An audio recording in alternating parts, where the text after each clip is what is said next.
मैत्रिणींनो नमस्कार. आपण पाहणार आहोत घरोघरी मातीच्या चुली याचा जबरदस्त असा प्रोमो.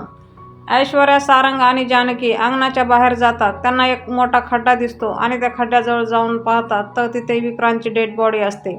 विक्रांतची डेड बॉडी पाहून तिघजण खूप घाबरतात आणि सारंग म्हणतो, शरूताईचा नवरा, हे तर विक्रांत भाऊजी आहेत. तिघजणही खूप घाबरलेले असतात आणि जानकी म्हणते, पोलिसांना कळवावं लागेल. त्यावर ऐश्वर्या म्हणते, अजिबात नाही. पोलीस जर आले तर त्यांना आपल्यावर डाऊट येईल. आपण ही डेड बॉडी गायब करूया आणि मुद्दाम आपल्याला फसवण्यासाठीच त्यांची डेड बॉडी आपल्या अंगणात पुरली आहे, असं ऐश्वर्याचं ठाम मत असतं आणि ती जानकीला जायला नकार देते.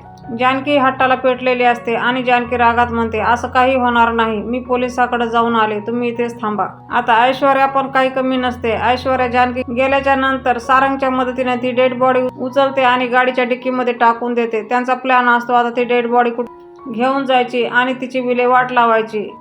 सारंग आणि ऐश्वर्या ती बॉडी घेऊन निघत असतात आणि रस्त्यामध्येच ऐश्वर्या त्याला म्हणते, माझा प्लॅन चांगला होता ना. मागून पोलिसांच्या गाड्या येतात आणि सारंगच्या गाडीला आडवी जाते. पोलीस तिथे थांबतात आणि सारंगला म्हणतात, गाडीची डिक्की उघडा. एक हवालदार गाडीची डिक्की उघडतो आणि सांगतो, साहेब, गाडीच्या डिक्कीमध्ये एक डेड बॉडी आहे. त्यावर इन्स्पेक्टर म्हणतात, ह्या दोघांना ताब्यात घ्या आणि हे सगळं आपल्याला 15 जून रोजी पाहायला भेटणार आहे. आता तो खून कोणी केला हे पाहणे खूप रंजक ठरणार आहे, तेव्हा कोणीही मिस करू नका. असेच नवनवीन आणि फुल अपडेटसाठी आजच आपलं चॅनल सबस्क्राईब करा, बेल आयकॉन प्रेस करायला विसरू नका. व्हिडिओ आवडला असेल तर एखादं लाईक नक्कीच करा.